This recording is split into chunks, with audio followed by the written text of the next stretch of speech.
Number 3 dalkani waxa uu baahan yahay runtii hogaamiye dhisa institutionska dalka waxayna ognahay dalkeena hooyo institutionadii public iyo private ba gudaha iyo dibadba inaysan jirin ama sidii la rabay aysan u shaqaynaynin dhisidoodan waxay ka mid tahay mas'uuliyadka ugu waaweyn ee dawlad looga fadhiyo bal waxa la yiraahdaa 50% boqolkiiba 50 ayay ka yihiin horumarka dalku talaabsado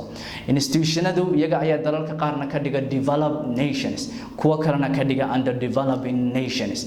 institutionadu marka ay dhisan yihiin internal corruption iyo maamul xumo aanad ka cabanin waxaad si fudud u kala ogaanaysaa meesha dalku horumarka uu ka taagan yahay waxa uu haysto sida uu maamulo meesha uu socdo meesha uu ka yimid iyo khayraadka uu haysto sida uu maamulo tusaale ahaan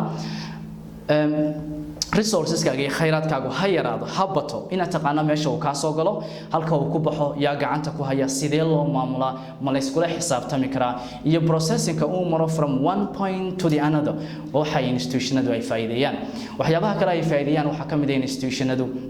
inay dawladdu xogagaal u noqoto xog dhabana ay ka hayso hadii ay tahay kobaca dhaqaalaheeda khayraadka dalkeeda caafimaadka dadkeeda waxbarashada security iyo amniga bulshada imsa tijaara imsa masaakiina imsa kuno below the standard of living imsa wax qoraha imsa wax akhriya iyo dhammaan habsami socodka adeegyada kala gedisan ee bulshada mudan yihiin inay helaan taas bedelkeeda waxay noqonay maanta dalkeena hooyo research finding kasta daraasad kasta cilmi baarineed oo la sameeyo public iyo private ku figure iyo number kasta oo ay soo saaraan inaynan badi kalsooni badan ku qabin waayo daraasad waxay daraasad noqotaa ama cilmi baaris waxay cilmi baaris noqotaa marka aad check garan karto marka ay reference iyo tixraac iyo sumad ay leedahay facilities kii qalabka la isticmaalay la yaqaano source of data meesha ka heshay la yaqaano dadka hawshaasi u kacay ee loo igmadayna cilmigooda inta uu gaarsiisan yahay la yaqaano oo aan simply la iska oran dalkeena boqolkiiba 70 waa dhalinyaro 7,000 qof ay abaartii dhaweyd ay saameysay 8,000 qof baa xanuunkii barigii dhaweyd u dhintay iyo boqolkiiba 5 ama 7 ayaa dhaqaalaha dalku sare u kacay ama hoos u dhacay that's not enough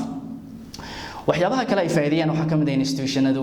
inay wax kastaba noqdaan under our control waxa dalka ka baxaya waxa dalka soo galaya maacuunta isu socodka dadka especially ajaanibta cadaanka carabta afrikaanka waan cidi baaraynin caafimaadkooda la ogeyn ajendayaashooda qarsoon ay dalka ay yimaadeen xilligay doonaan dalka ka baxa xilligay doonaan dalka soo gala oo runtii maanta aynu gaarnay heer aynaan kala garanaynin qofkan ajaanibka ee private company-da ka shaqeynaya ee runtii xirfadaha professionalska gacmaha kula jira qalliinka fulinaya tacliinta sare dhigaya xitaa aynu gaarnay heer looga kalsooni badan yahay qofkii muwaadinka ahaa ee aqoontiisa kala lahaa ma expect trade ba ma yahay qof dawladda damaanad buuxa ka haysta oo imtixaanaadkii necessary ahaa laga soo qaaday intaan bulshada lagu soo deeynin mise waa shakhsi ay shirkadaha private-ku dalka keensadeen oo dalka ka xoogsanaya meeshii waxa ka baxay role-kii mas'uuliyadii ay dawladda dhexe ku lahayd shirkadaha private-ka oo dhan oo noqonayay inay external audits ay soo dirto si dhow ay ula socoto adeegyada ay bixiyaan maxay ka ganacsadaan maxay khasaaraan maxay faa'iidaan halkay wax ka soo galaan shaqaalaha u shaqeynaya xuquuqdooda ma helaan and so on oo aan simply at the end of the month bishu markay dhamaato kaliya taan loo iman oo lagu oran mudane waxa kugu waajibtay cashuur la yiraahdo GST 6%. That is impossible. Dhinaca kale shirkadihii private-ka ahaa oo iyaguna badankoodu ku sifoobay profit oriented companies yani waxay ba taageeyeen as long as they have business license then I am free to do whatever I want to do in my business yani shuruuc hoosaadka doonaan ay sameystaan sixirkay doonaan wax ku gadaan siday doonaan ay u dhaqmaan muwaadinka dalka u dhashay uu noqdo dibana xamaal labada dhinacba hadaba waxaad ogaataa institutionada aan soo sheegay la'aantood waxay sanado kale badan ku sii dhex jiri doonaan maamul xumadaas iyo istabayacaas tusaale ahaan in lacagteenu maanta ay suuqa daadsanaato oo aynu nahno we are a peaceful nation kadib markaynu baanankii lacag iyagu dhigan weynay baanankuna ay leeyihiin waayeen system iyo qorshe iyo nidaam bulshada u sahlaya inay lacagna dhigan karaan lacagna la bixi karaan sidii ATM-yada oo kale dhiigii bini aadamka oo maanta masaajidada laga yaboohinayo oo waxaan ku uri qofkii dhibanaha ehelkiisa ahaa markuu maanta u baahdo dhiig emergency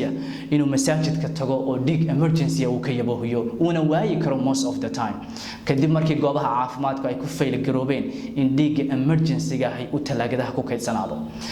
askari police oo saldhigga dhexe laga soo kaxaysanayo oo dad shacab suuqa bartankiisa ugu garnaqaya dad nool oo la isku haysto annaga dhalay iyo annaga dhalay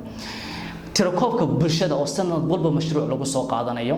passport iyo kaarka aqoonsiga muwaadinka oo damiinka odayaasha lagaga kalsooni badan yahay macallimiintii dugsiyada sare ee jaamacadaha oo ku khasbanaaday inay ubadkeena baraan kambaniyada internationalka profile-kooda financial statement-gooda iyo cash flow-gooda kadib markii shirkadihii public iyo private-ka ahaa ee local-ka ahaa aysan lahayn websites ay ku soo bandhigaan data sax ah oo reference leh oo ardayda tusaalayaal nool looga dhigo duruusta kala duwan ee ay dhiganayaan tifiyadii akhbaaraadka iyo wararka aynu ka dhageysan jirnay oo maanta noqday goobaha keliyata ee muwaadiniintu ay cabashadooda ka dhibtaan waxaan ognahay maanta dalkeena hooyo qof kasta muwaadin oo raba inuu caawdo wuxuu doonaba ha ka caawdo ciduu doonaba ha ka caawdo inuusan garanaynin maanta ama uusan lahayn